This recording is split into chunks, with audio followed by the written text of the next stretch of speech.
Hello there, welcome to the Saroy channel, wherever you are in the world, and so much love to each and every one of you. I do hope you're doing remarkably well. I'm doing great, thank you very much. And isn't this such an exciting story? For me personally, I love stories that have got a missing person involved because it's so fascinating and so curious, because you think to yourself, what did happen to that person? Where did they get to? How did they manage to disappear off the face of the earth? And there's always an explanation, there's always a reason why somebody disappeared.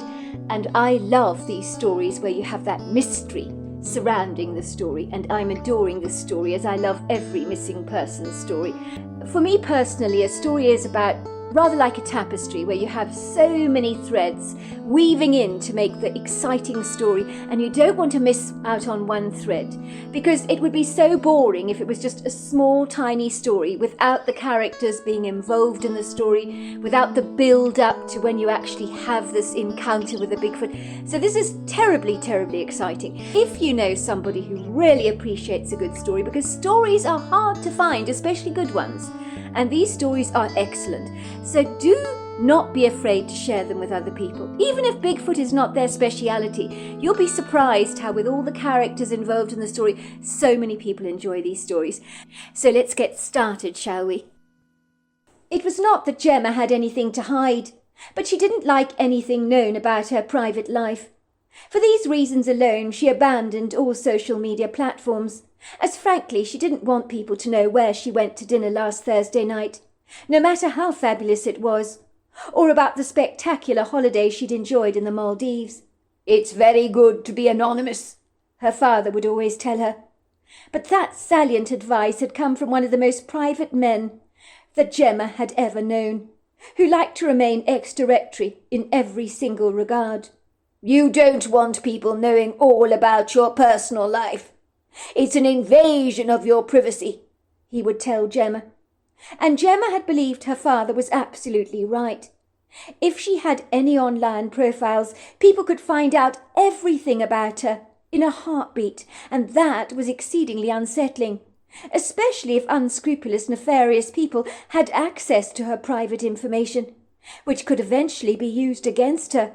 She was in no doubt the taxi driver was asking all kinds of questions about her in his head, but his tongue was firmly tied. It was clear he was not a forthcoming person, someone introverted who, much like herself, did not expose his life to social media platforms. But it didn't stop him from being naturally curious by nature, or even remotely adverse to reading other people's online profiles, as long as they were not his own.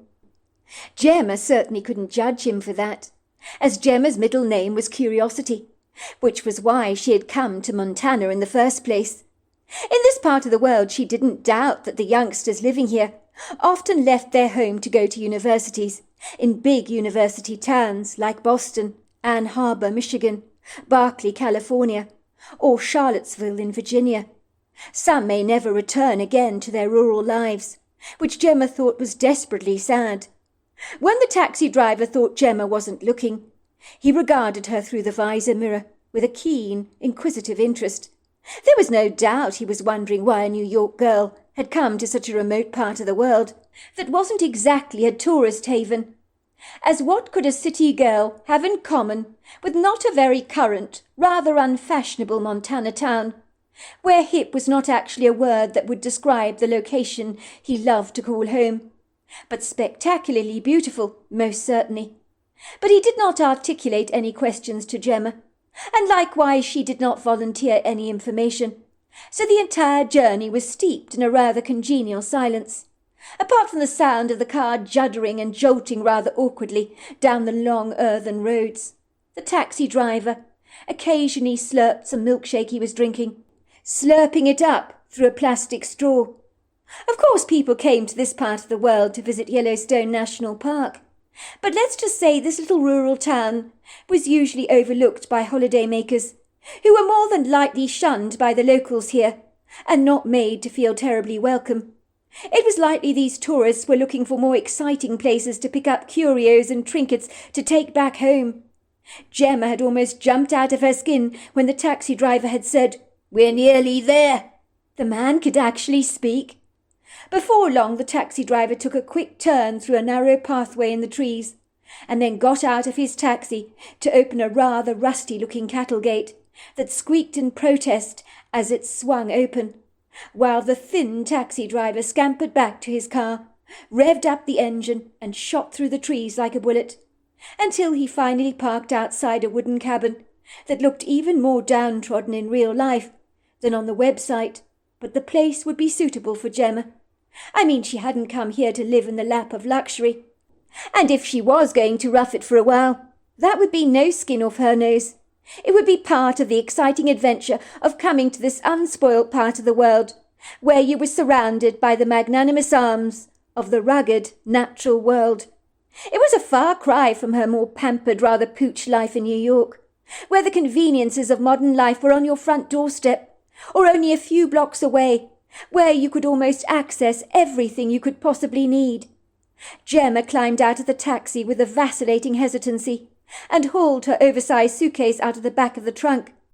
With the help of the scrawny taxi driver, who, although willowy and slight, seemed to be surprisingly strong, like an ox, Gemma paid the driver for the fare, deciding to give him a generous tip for his kindness. If he was grateful, he did not show it on his face, but simply nodded stoically at her, and she watched him nimbly move to his taxi, and his car shot again through the trees like a rocket, a stunt he would never have pulled off in New York, without guaranteeing an unfortunate collision, with calamitous consequences, no doubt. Once the taxi driver had gone, Gemma was now completely alone, surrounded by the tranquilizing sounds of the trees, swishing their branches in a cool breeze, and the pretty, beguiling trills of the birds, basking high up in the branches. She could hear some of them rustling high up in the trees and darting from one branch to another.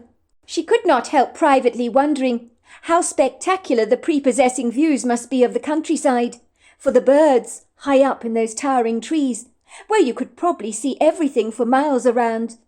Gemma had to admit it, the woods that surrounded the cabin were pretty as a picture, and made some of the whimsical fairy stories her father had told her as a little girl come alive. She brushed back a couple of stray unwanted tears that had trickled down her cheeks like a couple of lonely raindrops on a glass pane. Where had they come from? She couldn't help but wonder what her father would think of her visit to her mother's hometown, on her intrepid search for answers. She had a sense he would not be terribly thrilled with her, but that was too bad. She needed to come here. Every time she thought about her father, the tears would spring into life, as if she turned on a faucet at the kitchen sink. The woodgrove boasted a fabulous, higgledy-piggledy, eclectic mix of spindly trees, and some that were significantly more substantial in size, fiercely fighting against each other to compete for light.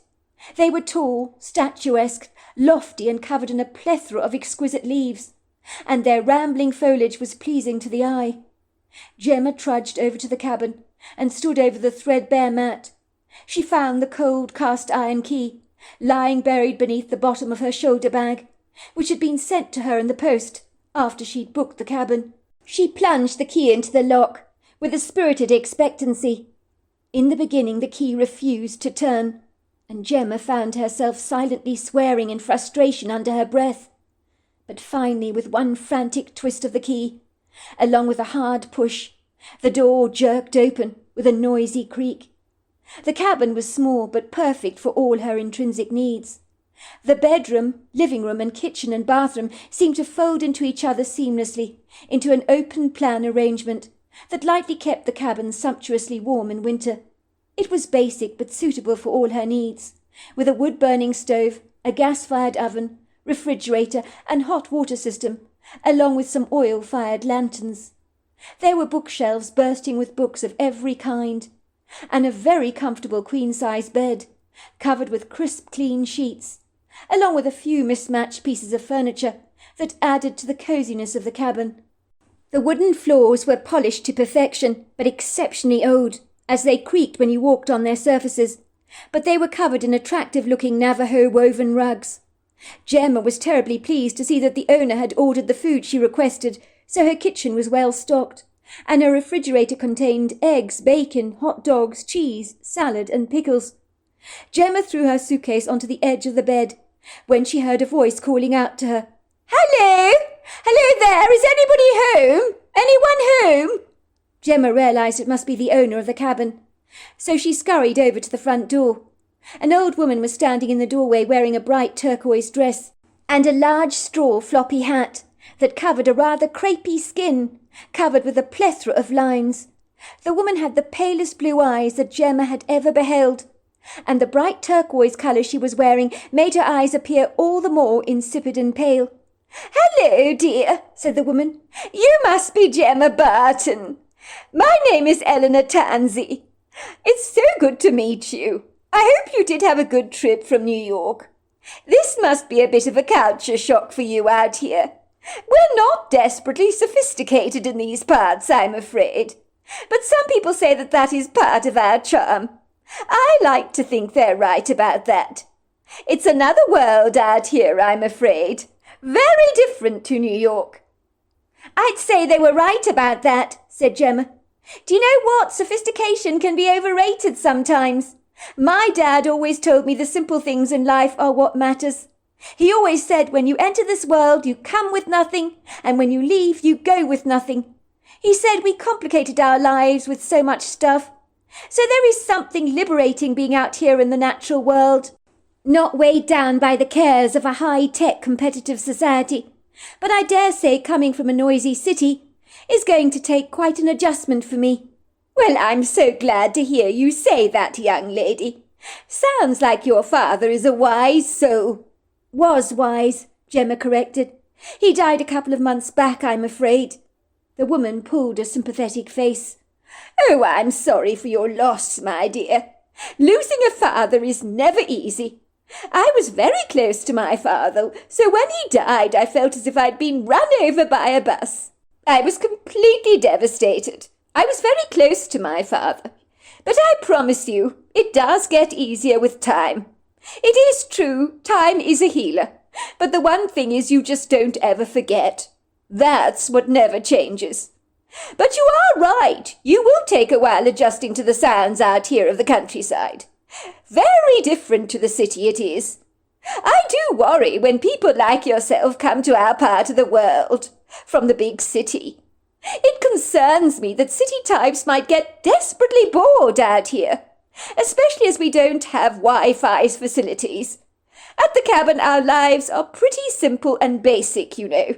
But then most guests going to Yellowstone National Park don't stop through our town. We're probably far too quaint and unsophisticated for them.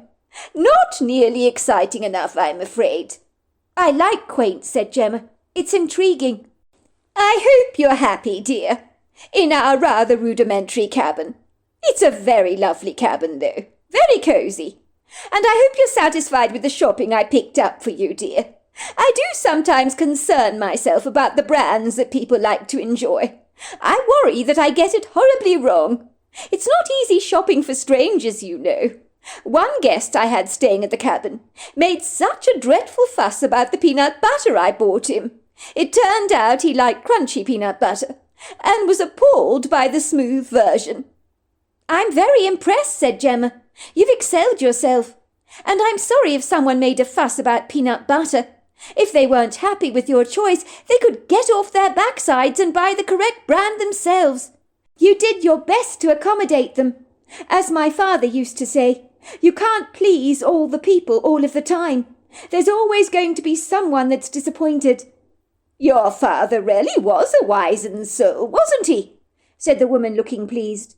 "You sound exactly like my husband, you know. You're quite a feisty one, aren't you? With strong opinions. And I like people who wear their heart on their sleeves. You'd like my husband very much, you know. He said much the same about the peanut butter incident. Oh, on another note, before I forget, I'm sure you noticed the old station wagon parked next to the cabin. It used to belong to my husband. It's filled with petrol.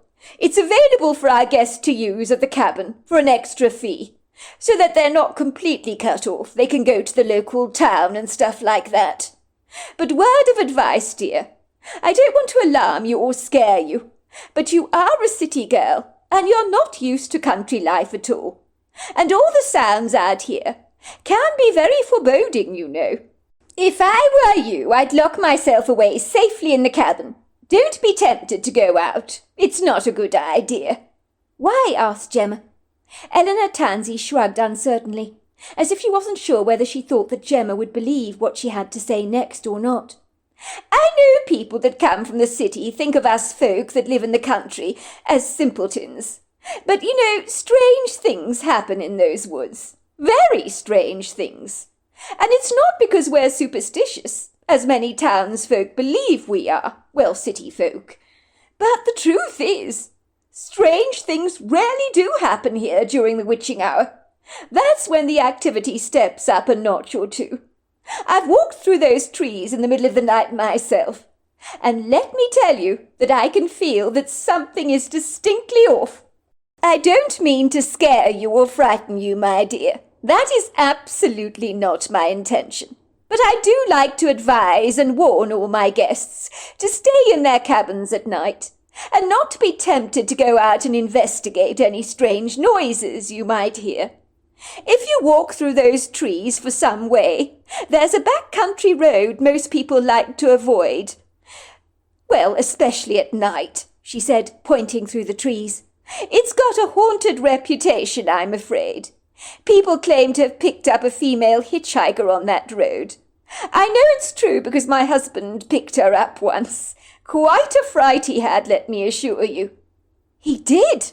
Gemma asked, her eyes growing round with shock. She cupped her mouth in astonishment. You don't believe me, dear, do you? Said the woman, chuckling, pulling out a handkerchief from her pocket and dabbing her forehead to wipe away beads of perspiration. Dear me, what you must think, me sweating like a pig here. I know it might be hard to get your head around such things, but I assure you I'm not making any of this stuff up. Nor am I superstitious, by any manner of means. It is what it is, I'm afraid. I 100% believe you, said Gemma. You do? Asked the woman, looking surprised. You're different to most city folk. You most certainly are. When I mention these things to other folk, they laugh at me, as if they think I'm a silly old bat. But it doesn't bother me in the slightest. People are entitled to their opinions. I might have done the same as them, said Gemma, looking shamefaced. But I camped on a tent once over an Indian burial ground, and never ever again. I've never been more petrified in my entire life. The spirits surrounded our tent and began to chant, and although we couldn't see them, we could feel them. They made it so clear they wanted us gone. We abandoned everything and fled. So yes, I know about these things, and I know they're real. You have to experience them to believe them. What did your husband tell you about that ghostly hitchhiker? I've heard about her before in an old newspaper article I read. The road through the trees, it isn't called the Dogwood Road, is it? Asked Gemma, unable to believe she'd booked a cabin, a hair's breadth away from where her mother had disappeared. Could it be that her coming here was almost divinely orchestrated? Had her father not told her once that there was no such thing as coincidence? She could literally walk through the trees and she would be on a road where over 35 years ago her mother had vanished into thin air, like a wisp of smoke, never to be seen or heard from again. The woman looked visibly surprised. You know what? I do believe that was the old name for the road. But a local insisted on getting the name changed. I think she emphatically believed by changing the name of the road that the energy would be changed. But I don't think it worked at all. People believe the road is cursed. Bad things have happened on that road. And yes, my husband did indeed pick up a hitchhiker. He told me he couldn't understand what a young woman was doing on a road in the middle of the night, hitchhiking for a lift. He was grievously concerned for her safety, especially with it being inauspiciously dark and incredibly cold on that night. Stranger still, the woman wasn't dressed warmly enough. It was bitterly cold, it really was. She didn't even own a coat. My husband had the interior heating on his car at full blast. He stopped his car on that road and told the woman to get in at once. He was determined he'd take her wherever she needed to go, even if it was out of his way. He wanted to ensure the young lady was safe, Otherwise he'd be wrestling with his conscience. My husband is a very good man, you see. He said at first the young girl seemed rather hesitant to get into his truck, as if she was trying to discern whether she could trust him or not, which he thought was a very good sign. At least the girl would not accept a lift with just anyone, and still had her wits about her. She climbed into the truck and sat next to my husband, and he said the truck became terribly cold, icy cold. He thought it was because he'd opened the truck to let the cold air in when the woman sat down.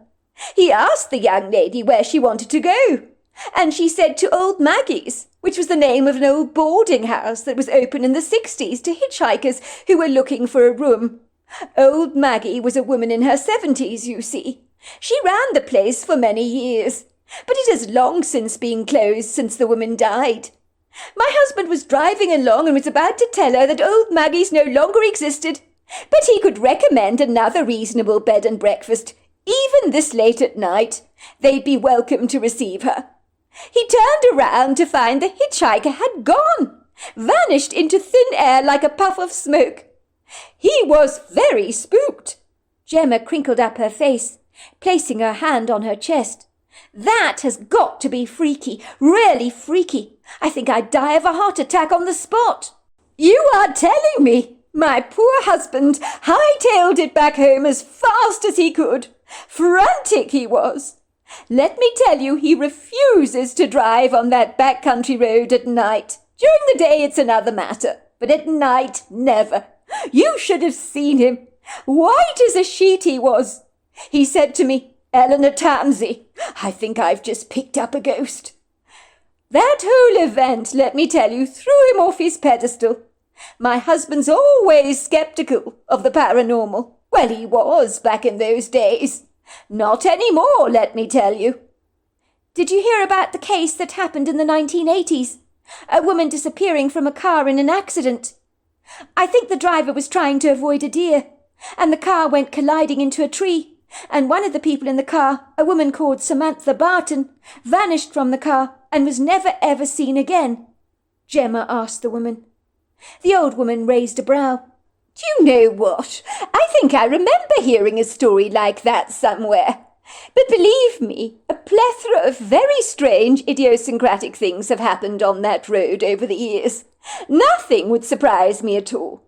But me and my husband only moved here 10 years ago, so we don't know all the stories concerning that back road. And we don't want to either. Personally, there are some things best not knowing, because I, for one, would like to sleep at night. If you walk through these lofty trees and follow the Croydon Trail, it's marked the Croydon Path. It leads directly to our house, which is substantial in size. You can't miss it. It's a double-story red-bricked farmhouse. It's far too big for the likes of my husband and I. But we want to avoid using the upper story, as climbing that staircase for the old legs is something I'd rather avoid. But when the grandkids come to stay with us, they take over the upper floor with my 2 children, and they love it. They live in Houston, you see, and they come here to spend Christmas with us every year, and they have a whale of a time down here. The original property on this land was owned by the Croydons, hence the name of the trail that leads directly to our house. If you need anything, you know where to come. My husband keeps bees, so if you need to buy any honey, he will be delighted to sell you some. We sell our honey in town and to other parts of Montana, and across America as well. My husband is passionate about his beekeeping. It's incredible to think that everything in the hive centers around a queen bee. On one occasion we had to order another queen bee for his hive online, and the bee arrived promptly in the post. My husband had to hope the bees would accept her, and thankfully they did. It's incredible what you can order online these days, is it not? It sounds absolutely fascinating. I'm intrigued, said Gemma. Going back to the old Dogwood Road, do you know of a woman called Victoria Fontaine by any chance? She, I believe, was involved in that accident with Samantha Barton that occurred in the 1980s. She'd be in her 50s now, I suspect. I think she might live around here. Unless, of course, she left town a long time ago, which is a distinct possibility, said Gemma, hoping with all her heart that she'd be able to trace the whereabouts of Victoria Fontaine, for this was the one person who might be able to give her an insight into what really happened to her mother all those years ago. Victoria Fontaine, said Eleanor reflectively. How very strange. I do know a Violet Fontaine, not a Victoria. I mean, I've heard of a Violet Fontaine. I'm not sure if it's exactly the same person you could be talking about. It could be, I suppose. She's a very odd person, you know. Keeps herself to herself, quite reclusive, but definitely in her 50s, I would imagine. She lives on the edge of town in the old house with the crooked chimney and the white wicker fence, with all the wind chimes dangling in the old willow tree at the very front of the cottage. I think the cottage is called Windy Willows, which is apt given all the wind chimes on that tree. They make quite the commotion, I'm told, when the weather is incredibly windy. I can imagine, said Gemma. Well, I will love you and leave you, dear. I've got an awful lot of stuff to do, but it has been a pleasure to meet you, and I mean that, genuinely I do. If you need anything, you can walk straight back to my house and just shout out or knock on the door. You can even walk straight in if you go around the back to the kitchen. Gemma watched Eleanor Tansey scuttling away, a bright figure in turquoise, disappearing through the trees. Following the Croydon path back to the property, Gemma knew that her next port of call would be visiting Violet Fontaine the following morning. She privately wondered if Violet might be the sister of Victoria Fontaine. Maybe Victoria had left the small town a long time ago, but there was a distinct possibility that Violet might be Victoria, and she could only hope and pray that this was actually the case. In the morning she hoped she'd find some answers to a plethora of questions that consumed her every waking thought since her father's passing. The next morning she woke up much later than usual. In New York she was up and about with the birds, but for the first time in a very long time she had thoroughly enjoyed a good night's sleep. She was certain that the country air, with its rich supply of fresh oxygen, had helped her to sleep like a log, which invariably happened when her head hit the pillow. And there was one thing she could say about Eleanor Tansey. She had fitted the cabin with the most sumptuously comfortable bed that Gemma had ever slept on in her entire life.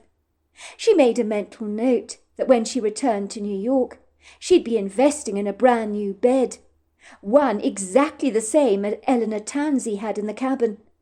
It would seem the combination of the cosy bed and the rich, fresh country air were the quintessential perfect ingredients to enjoy a good night's sleep. For a moment, when she woke up in the dark cabin, with its block-out curtains tightly drawn, she had wondered where on earth she was, and had felt momentarily disorientated and rather confused, until she pulled back the curtains to invite in the soft prisms of sunlight into the room, and then she knew exactly why she was here. She had stared out at the bedazzling pretty views onto an abundance of lofty trees that swaddled the cabin on every side. She glanced briefly at her bedside clock on the nightstand that she had brought along with her, and was stunned to see it was 10:30 in the morning. She couldn't believe it was this late. She needed to get a move on, as the city girl within her was used to being in a perpetual rush. She wasn't used to slowing down. She, of course, was tempted to languidly laze around all day and wallow luxuriantly in the cabin, as it was so sumptuously cosy, but a hunger for answers fueled her ever-increasing need to get moving that morning, and she left the cabin without even enjoying her usual morning cup of coffee. The cranky old station wagon appeared to be very cantankerous and quite uncooperative that morning, but after she managed to warm up the engine, it breezed along merrily down the country road without a care in the world, until she finally reached the outskirts of the small town. It didn't take her terribly long to spot the cottage with the crooked chimney and the weeping willow cascading over the white wicker fence, covered in wind chimes. Gemma parked her car on the side of the road next to the cottage and trudged down a stone pathway to the door of the cottage, greeted to the tinkling sounds of the wind chimes swinging away merrily in the breeze to their heart's content. It was a pleasantly warm day, and soft sunshine dappled the small whimsical whitewashed cottage in ethereal shadows that danced around the walls in prisms of rainbow light that you so often see in a disco ball. It gave the cottage an enchanting quality. Gemma observed net curtains were drawn in every window, as if the owner was hell-bent on blocking out the world, along with any snooping, prying eyes. Someone appeared to be twitching the curtains as she neared her approach, so she knew she had been seen. She was greeted to still more wind chimes, many homemade and rather charming, from dangling shells to little taxidermist birds swinging on strings backwards and forwards, along with a screen door that was only slightly ajar. She wondered what she would do, as she could not knock on a screen door, could she? So she chose to call out instead. "Hello! Hello, is anybody there? Hello!" She could hear a strange rustling sound coming from inside the cottage, along with the reluctant, begrudging sound of naked feet padding to the door. She was greeted to the sour expression of a woman whose 50-year-old mottled grey complexion had not been kind to her. The woman looked considerably older than her 50 years, as if she'd been left out in the sun for too long and become faded, weathered and worn, like a dried-out old prune. She eyed Gemma suspiciously through her pale blue eyes. Her long grey hair hung around her face in a messy ribbon of unglamorous tangled beaded braids that suggested that her hair probably had not been honoured by a hairbrush in the last decade or so, and would likely be a nightmare to brush. She had likely not visited a hair salon for over 30 years or more. But despite this, the woman was squeaky clean and smelt strongly of a smoky, rather pleasant soap that hinted of rose and jasmine notes. The woman was wearing a modest dress, similar to what the Amish would wear, only it was covered in pretty flowers and swung around her like a loose tent, as if she wanted to be as carefree as the wind chimes hanging outside her front door. Gemma noticed her bare feet were perfectly manicured and painted in a rather dashing green nail polish. "Who are you?" snapped the woman. The cranky, capricious woman did not fail to hide the level of annoyance creeping over her face. "What do you want with me? I don't appreciate strangers snooping around my property like this." The abrupt tone of her voice was fiercely indignant. She clearly did not appreciate being disturbed. Gemma could see she lived a very solitary, sequestered, private existence, as if she had deliberately chosen to vanquish the world from her life, and had wantedly retracted from all social interaction, like a tortoise slipping away clandestinely into its shell, where it wanted to stay snugly cocooned in the safety of its secret inner world, where it hoped to remain undisturbed. It was likely this eccentric woman had chosen to isolate herself from the people in town. "I'm looking for Victoria Fontaine," said Gemma. "I heard your name is Violet. Is Victoria your sister? Do you know where I can possibly find her? I need to speak to her urgently about a private matter that is terribly important to me." "Who are you?" the woman repeated brusquely, snapping at Gemma like a turtle. For a moment Gemma said nothing. "Has the cat got your tongue, girl? I asked you a question. Who are you? And what are you doing on my property?" asked the woman, looking fiercely guarded. "If you're selling something, will you bog off? I'm not remotely interested in what you have to sell. Just leave me alone." "I'm not selling anything, ma'am. I'm actually from New York. My name is Gemma. I'm interested in a car accident that occurred on the old Dogwood Road in the 1980s, involving a missing persons case that has never been solved." The woman snapped again, her tone becoming distinctly sharper and almost aggressive. "Would you kindly leave my property? I don't want reporters sniffing around like a bad smell. I've got nothing to say in regards to the matter. Nothing, you hear me? Especially over a case that happened many moons ago. Haven't you got anything better to do with your time, young lady, than disturb the likes of me? Isn't there other interesting things going on in the world? I don't welcome strangers on my property. Never have and never will. If you want to hear what I've got to say in regards to the matter, no comment. You hear that, young lady? No comment. Watch my lips. No comment. All that happened a long time ago. It's ancient history. Water under the bridge. Move along now, will you? And stop poking your nose into the past. Go back to New York, will you? Leave me alone. Now would you get the hell off my property and bog off back to the place that regurgitated you? I told reporters everything I had to say all those years ago, and I'm not about to be interrogated all over again. The woman then banged the screen door behind her so furiously hard that the whole cottage wobbled in the aftermath of the shock. She disappeared back into her cottage, mumbling very angrily under her breath. Gemma had not expected such an uncongenial welcome like this, but she hadn't come all the way to a small Montana town to be fobbed off like this. Her father's words echoed in her head.